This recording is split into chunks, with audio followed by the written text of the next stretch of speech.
Maja Göpel spricht jetzt über ein Thema, das wir hier auf der Hauptbühne noch nicht vertieft besprochen haben, nämlich Nachhaltigkeit, eine europäische Chance. Wir freuen uns sehr, dass Sie uns zugeschaltet sind. Herzlich willkommen, Maja Göpel.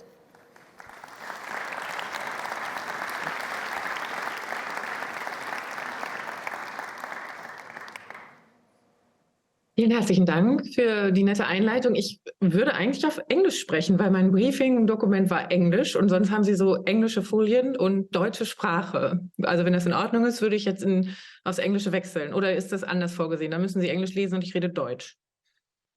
So wie Sie möchten. Liebe Frau Göpel, das Q&A können wir ja dann auf Deutsch machen. Alles klar. So then I will go to English because all the other sessions I saw announced were in English. So you saw Sustainability, a European Chance as a title that was given to me for my presentation now. And I have one primary goal, especially as you mentioned again, that sustainability has not yet been high on the agenda in this important meeting. And that is that I want for all of us to dispose one idea as one of the biggest mistakes in our sustainability history book and just throw it on the space of not so helpful ideas. And that is the 3 pillars of sustainability. I think most of you probably heard about it, that there is an environmental pillar and a social pillar and an economic pillar, and those have to be looked after in a balanced way. And then the idea is, where does environment start and end? Where does the social start and end? And where does economics come in? And the big problem that we've had for a long time is that economics has become the dominant pillar, whilst being rather blind towards the social and environmental impacts that economic performance has had. And that is the one idea that I would like to present to you and argue for. And this is why I think the Green Deal of the European Union is the one big opportunity for our European continent to look into its position in the 21st century and becoming a leader for a safe future. And also, it should not be called a Green Deal. It should be called at least a green and social deal, or even better, a security deal, or an innovation deal, or a future securing deal for our continent. And my argument starts as follows. We see that we are living in a completely new reality.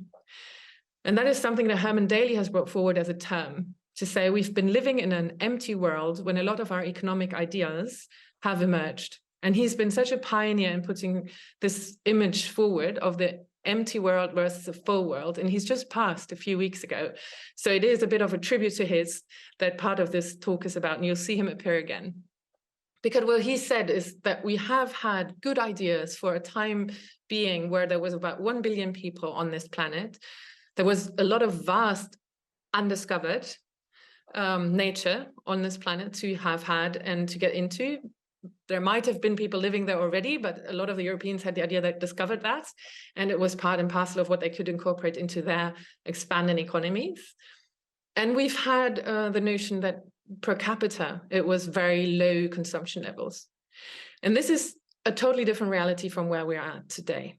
And this is the reality that the full world is, how Herman Daly has called it, with many people. We've now had 8 billion, and the per capita consumption has gone up tremendously. And obviously, the multiplying factor of that is that we're running into all these kinds of risks that the World Economic Forum has put forward in its global risk reports for 10 years now, where the green, the environmental pillar, is moving up.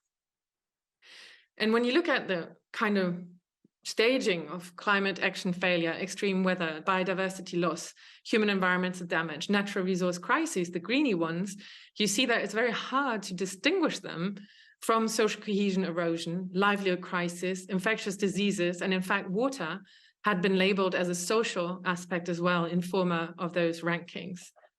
But when you think about it, and especially in poorer countries, but also in our industries that are depending on the resources that we take from our environment, that distinction really doesn't make a lot of sense.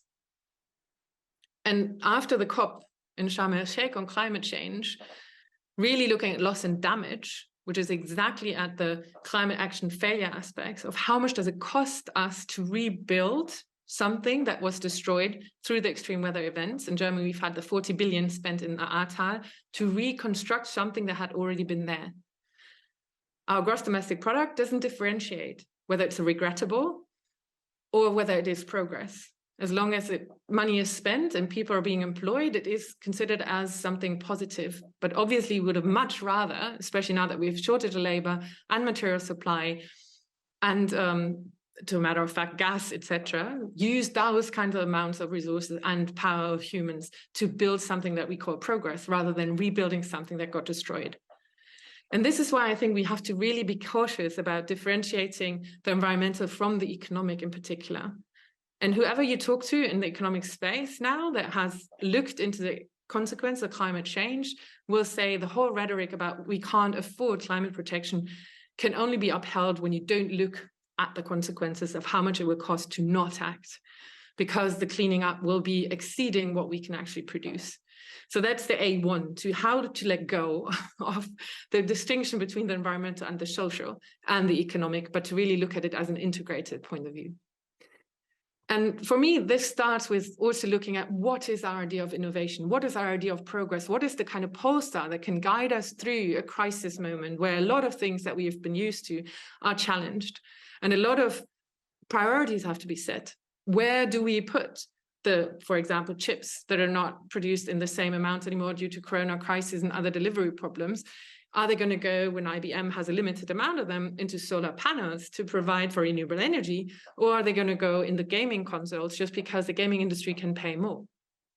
We are at this moment where we see very clearly that shortages on how much we can extract from the soils and how much a business can produce in terms of materials then used in our economic systems, how we have to allocate them towards something that I would say can be a pole star, which is human well-being. And this is why we need to really rethink what we call innovation, what we call solutions, and what we call basically future-proof technologies and future-proof ideas that can start in Europe, but then also be exported to the rest of the world. Because Europe is a very small continent when it comes to size and very densely populated. So for us, this notion of having a very low ecological footprint whilst catering to the well-being of our population, and that's Article 3 in our treaties, needs to be looked at with much more consideration.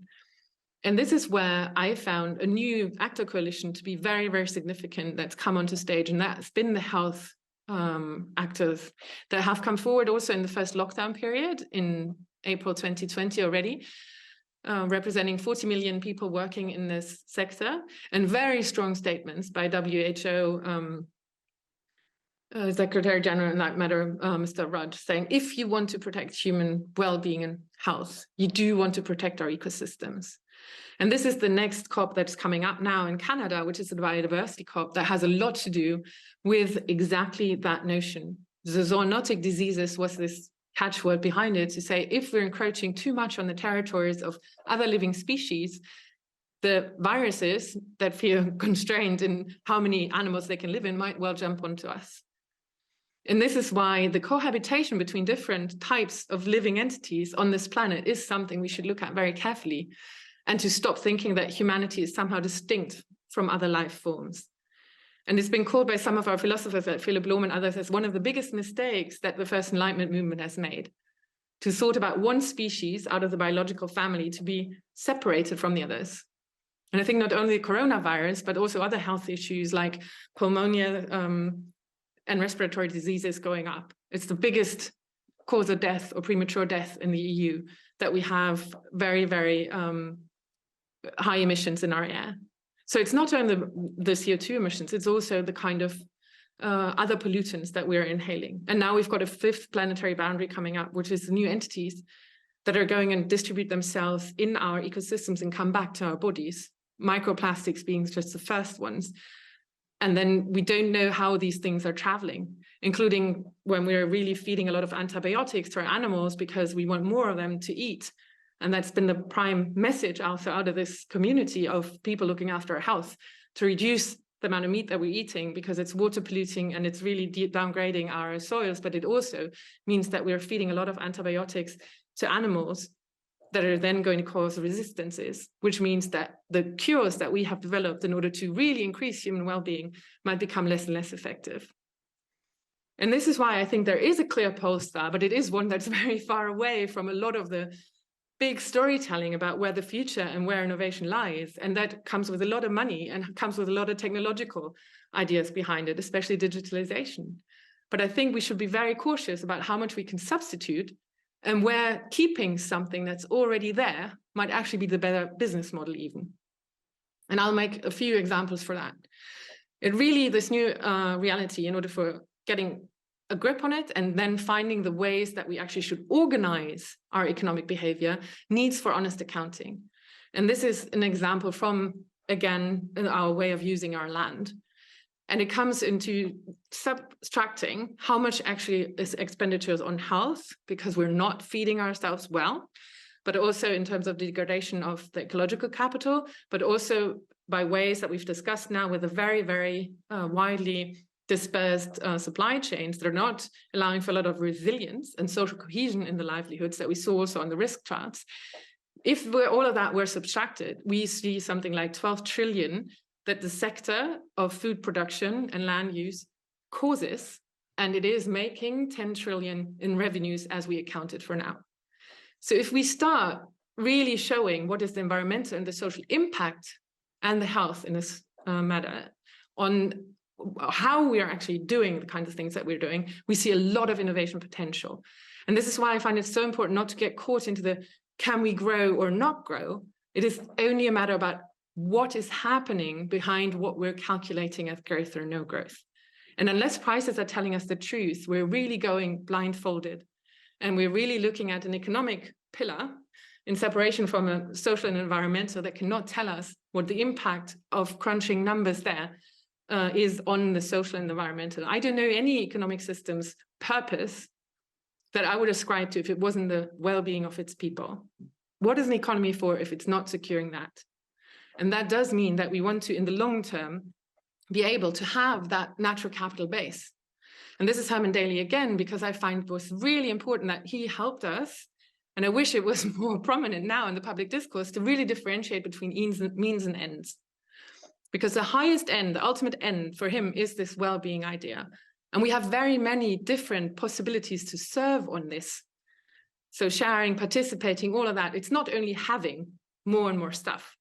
And this is why the idea of social capital and how we're organizing the processes and part and parcel of a circular economy is always a sharing bit, the leasing business models, etc., so that we don't need as much stuff, but we're making sure that people can get their services that they need in their daily lives to be served by less amounts of machinery, cars, etc., if we want to stay within the planetary boundaries, which ultimately is what we're dependent on. So the ultimate means is what we should be really carefully looking at and accounting for. And the ultimate ends is what we can become much more creative about how we can serve it, because human well-being is something that shouldn't be conflated to just having more and having more consumption options. And in the middle, in the intermediate ends and intermediate means, that is where we have a lot of innovation potential, which will also include what kind of technologies and what kind of solutions are coming about. So I'll be talking a bit about the frameworks and why I think things like the Green Deal are so important, because it guides what individually acting and rationally calculating actors are going to do and thus bring about. We're creating future through the KPIs that we're installing. And this is why the new reality emerges from our KPIs, and the risky reality has also emerged from our KPIs. And this is just one example. This is called forest. This is a forest that's in Brandenburg. And the forest policy was to say, our goal is, the purpose that we're trying to incentivize for, to get a lot of wood very quickly and with little branches that can easily be used for manufacturing out of particular square meters. So incentive was, how do we calculate what we want to get out of is wood in biggest quantities as possible. And then you end up with an ecosystem that looks like this. It's all the same type of tree that grows fast. They're close together because that means they don't branch out as much, and you have very clean wood panels. And it means that you won't have much growing underneath because it's all in the same generation, because it's easier to harvest. You just go through and you cut them all at the same time. It does mean that now, with the droughts that we've been having, there's no water in the ground. It really feels a bit like the Sahara, more or less. And then the burning can go through just like that because there is no resistance in the trees. And what we also have had is with the small little pesticides coming in, they're just eating up everything at the same time. Because of the drought and the trees don't have a defense mechanism, but also because it's all of the same, so they're all going down at the same time. It's not a very resilient system that we've created. We still call it forest, even though I think most of us would have something like this in our heads when we think about forest. So talking about the forest cover is growing, and that's a good idea, is not necessarily showing us what is happening on the ground, unless we're looking at what is it that we would want to see in a forest to be served. And this is KPIs that are called payments for ecosystem services. And in places like Costa Rica and others, it tries to account for exactly this delivery on the square meter that would include biodiversity, would include water storage, would include the basis for medicines, etc. And when we look at the accounting for biodiversity services, we're seeing that the ways that we've transformed ecosystems, like we've called forests, one and the same name, into a downgrading of what those ecosystem services are providing between 2007 and 1997 and 2011 by 18.7 billion a year. So what we're doing when we're calculating growth sometimes just means we're changing something through human activity, and we're not necessarily seeing what's being lost by substituting it with something else. And this is why the accounting for what kind of value do you want to see regrowing on the spaces that we call forest is so important. And this is why I really encourage everybody to take close attention or pay close attention to the summit coming up in Canada right now on the biodiversity accounting, because 50% of GDP is directly connected with the provisioning, the resources, and the recreational aspects that the ecosystems are delivering for us. And this is why this new reality really challenges business models. And I think it is the innovation urge right now. And I'm very, very happy to see impact orientation moving forward, because that's exactly where we're trying to get at, to show that the economics can highlight very different impacts on the social and environmental aspect. And here's just an overview about how this idea of green bonds, but also calculation of sustainability regulations, where are they going, how much are they increasing, including now lawsuits. And we've had on the UN level now an affirmation of an individual right to intact nature. So the notion that humanity is dependent on intact nature is coming also in the possibilities of using regulatory spaces, but also jurisdiction to come through, and the legal mechanisms that we see in complaining against further continuation of rather let's call it not as ambitious as possible climate strategies is taking up as well. So we do see that the notion of what a new reality requires in framework conditions for individuals and for businesses and for social innovations to emerge that help us bring about a sustainable future is certainly growing, and is the one thing that I think we should embrace as a holistic agenda of innovation and not play out one against the other. Because so much in narratives we still see, oh, it has to be the market, oh, it has to be the state, oh no, the state can't be possibly interfering with the freedom of people. But in the end, this is from transformation studies, we do see how it all works together and it all builds. So we've had a lot of pioneer activity, luckily, while some have been procrastinating a bit. We have seen people coming forward with new materials that are totally compostable, or with alternatives to meat, for example, or with the renewable energy solutions and going towards thin film, solar, etc. So there is pioneer activity on the innovations, but also social innovations and cities coming forward that are really seeing this is a space-based agenda. We can organize our mobility completely different, which will mean that the housing has to be different, which will mean that traffic's going to go down, which will mean we can bring more trees, etc., back into the cities, which will make them much more habitable and help against the heat coming up from climate change. So when we start taking a design perspective, we see how many different pushes and levers we have in order to really change from a systems point of view. Because a collision forming around, I can contribute this, but then markets have to pick up that, the CO2 price just being one element right now that we're discussing. It has to be a political choice that the CO2 price is high enough for it to incentivize for market players to bring out the solutions that will then allow for consumers to live a decarbonized lifestyle that feels attractive, rather than today imagining, oh my God, I have to live a decarbonized lifestyle under the current mobility system. So unless we're starting to imagine how these different players and different levers that each one of us, depending on where we work, could start pulling, we're not really going to get the traction that we need, because we have to get on speed if you want to really avoid the social and ecological tipping points we're heading towards. And this is why I think this notion about how we talk about the challenge and what is in it for us starts with the honesty that I've been pushing for, but also with the creativity and the imagination of how things could be looking different. And this is why we should push back on the narratives of, oh, it's all about having to cut down, it's all about not having fun anymore, it's all about Verlust, Verzicht, Verbot, the 3 capital V's in Germany that you're always being confronted with when you're arguing for sustainability. But to really say no, in the end, what we're talking about is a change in the framework conditions so that all of us, and this is why I think people like Elinor Ostrom and others that have a very socially informed notion about how people cooperate and under which circumstances they're really getting in the virtuous circle of it, inspiring each other rather than putting blame on each other, are really to be looked at and really to be held high. Because the core of public policy, she says here, should be to facilitate the development of institutions that bring about the best in humans. And I think this is where we're at right now. And that does require looking at honestly, and it does require looking at what can I contribute, and it does require celebrating when we get a step forward.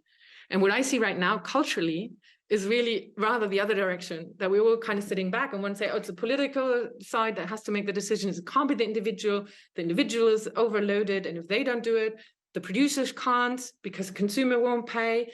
And so we're all kind of stepping back and saying, unless they, we won't move. And that is exactly what degrades our belief in us being able to bring out the futures that we want. And this is why, in the end, all the big structural change will depend on us. Will then depend on the agency and our attitude and our ability to start an understanding, and our ability not only to know, but our ability to also be in those processes, our ability to be clear on our values, and our ability to engage with each other in the process that's not easy, so that we can find the solutions that most people can agree to. We won't ever find consensus amongst everybody, but it's not happened before ever in history. So it's quite interesting that climate policy, all of a sudden, democracy means consensus, unilateral. No, democracy has always been majorities, but it means being cautious on the minority protection, and it means having possibilities to amend from learning. And this is why I'm so happy to see how OECD, that's formerly been famous for the PISA studies with a lot of ranking and quantification, has come forward by saying it really is the outlook well-being. There's so much creativity in there, how we can organize it much better. And then it is about us and the kind of knowledge, but also capacities that people should be given and granted in their education institutions, and ask from the employers and places where they're participating, so that they can become co-stewards of our common future. Thank you very much.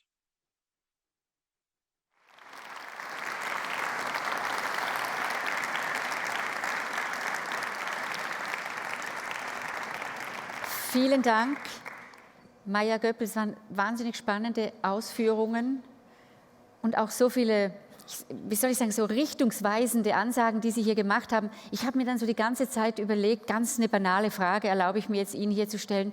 Warum fällt es den Menschen so schwer, neu zu denken, eine Transformation wirklich durchzuschreiten, wenn sie doch sehen, dass es notwendig ist? Ich meine, dieses Bild von diesem Wald, da muss man gar nicht mehr drüber diskutieren. Wir haben Klimakonferenzen wie jetzt in Sharm el-Sheikh, da wird debattiert, aber am Ende des Tages kommt nichts wirklich dabei rum. Warum ist es so schwer? Also ich glaube schon, dass es viel mit der Sorge darum zu tun hat, dass wir bemerken jetzt gerade diese vielen Prognosen, die in den Computermodellen waren, kommen so langsam in die Gegenwart. Und die Sorge, dass die anderen nicht genug mitziehen, ist, glaube ich, die uns am meisten paralysiert.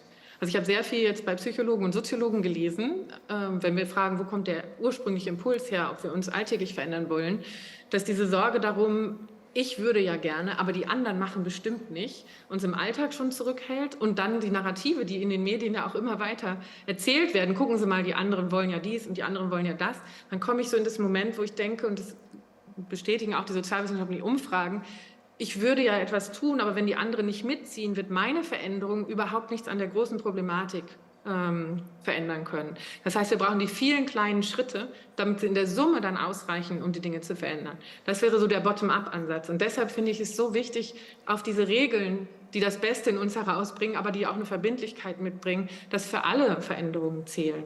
Das haben wir bei unterschiedlichsten vergangenen Regulierungen ja auch gesehen. Also sowas wie ein Rauchverbot oder sowas, da ging es ja auch erst darum, Aufklärung und dies und das. Und dann hat man gesagt, in den öffentlichen Räumen ist es einfach nicht mehr dabei. Du kannst es zu Hause machen oder so. Und auf einmal ging das Rauchen total runter. Und bei Corona, zumindest beim ersten Lockdown, war es ja auch so. Als alle zu Hause geblieben sind, zumindest in Deutschland, war es okay, bis auf die systemrelevanten Jobs. Und dann fingen so die Ausnahmeregeln an, wer darf wieder mitmachen und nicht. Das heißt, das Gefühl, dass wir ungefähr faire Verteilung von den Kosten und Nutzen haben, das ist ein sehr, sehr relevantes. Und das Gleiche sehen wir natürlich auf der internationalen Ebene. Und da machen die geopolitischen Verschiebungen das jetzt nicht leichter. Aber aus meiner Perspektive bedeutet es umso mehr, dass Europas Auftrag es sein muss und eigentlich die einzige Chance ist, wenn wir uns anschauen, wie groß die anderen Player sind, die sich da ja auch die Ressourcen sichern können. Wir haben ja 30% von dem, was wir in unserer Nahrungskette nehmen, liegt nicht auf unserem Territorium. Bis zu 97–99% der seltenen Erden, die wir in unserer Industrie einbauen, liegt nicht in unserem Territorium. Das heißt, für die Europäische Union zu sagen, wie schaffen wir das wirklich mit Zirkularität und mit möglichst geringem Ressourceneinsatz, sehr gute Lebensstile zu ermöglichen, ist eigentlich die Sicherheitsformel aus meiner Perspektive. Inklusive dessen, dass in anderen Ländern wir diese Lösungen auch brauchen werden, weil wir auf der Suche sind nach den globalisierbaren Lösungen. Weil der Druck wird überall gleichzeitig stärker werden. Aber gerade Europa, viele Menschen, viel schlau, also wirklich auch Power dahinter, hohes Bildungsniveau und auch ein Wertekanon, den ich glaube, es gilt wirklich hochzuhalten, ist für mich die einzige Chance um eine wirklich wertvolle Positionierung genau die. Mhm. Wer soll das Leadership übernehmen? Sie sprechen von Europa und das ist ein weiter Begriff. Wer soll das Leadership übernehmen für diese Transformation, damit die Leute nicht denken, ja, ich mache mal nicht, die tun auch nicht, dass es so dass es eine Bewegung wird, die wirklich nachhaltig ist? Mhm. Ich glaube, ich würde es ungern in irgendeine Abteilung verteilen. Aus meiner Sicht ist es im Grunde genommen immer neue Allianzen oder auch wirre Allianzen, die von Like-Mindeds entstanden sind, die in unterschiedlichen Sektoren sich zusammengetan haben. Und gar nicht unbedingt die Wirtschaft oder die Politik, sondern einige in der Politik, die verstehen, was für Möglichkeiten es gibt, dann andere in der Wirtschaft, die sagen, wir sind die Gewinner, wenn eine nachhaltigkeitsorientierte politische Veränderung kommt. Und deshalb ist mein Petitum im Moment immer so ein bisschen, diese neuen Allianzen oder neuen Verbandsstrukturen zu machen, die vielleicht nicht nur sektoral gedacht sind, sondern die wirklich nachhaltigkeitsorientiert gedacht sind. Als ich in Brüssel gelebt habe, war es für mich sehr bereichernd in dem Moment, als Unilever gesagt hat, wir verlassen jetzt Business Europe, weil das ist ein Verband, der ist so eine im Grunde genommen Verhinderungsmaschine auf der regulatorischen Ebene, dass wir das Gefühl haben, in dieser Verbandsstruktur können wir nicht die Regulierung, die wir brauchen, damit wir dann auf der unternehmerischen Seite schneller werden können in der Nachhaltigkeitsumsetzung, jemals bekommen werden. Und deshalb ist für mich immer wieder die Einladung zu sagen, wie können wir denn vorherige Strukturen eventuell so anpassen, dass, wir haben das international ja auch diskutiert, Klimaclubs sich jetzt zusammentun, wenn die anderen noch nicht wollen, wir gehen schon mal schneller voraus. Und dann entsteht da etwas, was ein Attraktivitätsniveau hat und dann zieht es eben auch andere mit. Und innerhalb unserer Gesellschaften wünsche ich mir wahnsinnig doll eine Verantwortung von denjenigen, die sehr privilegiert sind. Eine Sache, die mich wirklich, wirklich umtreibt momentan, ist, dass dieses Narrativ, die Leute sind halt so, die wollen eben immer mehr, mir vor allem an den Tischen entgegenkommt, die sehr gut gedeckt sind und wo Menschen einen sehr großen Fußabdruck für ihren Lebensstil in Anspruch nehmen.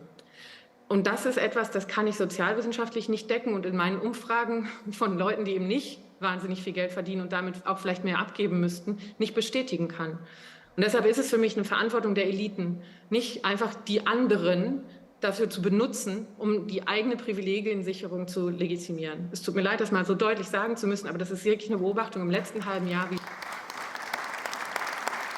Es muss Ihnen nicht leid tun, liebe Maja Göpel, das so deutlich zu sagen, weil das ist genau das, was nämlich fehlt. Man muss es deutlich aussprechen. Ich glaube, die Zeit des Wischiwaschi-Sprechens, diese Zeiten sind definitiv vorbei. Herzlichen Dank, Maja Göpel, für diese klaren Worte. Dankeschön.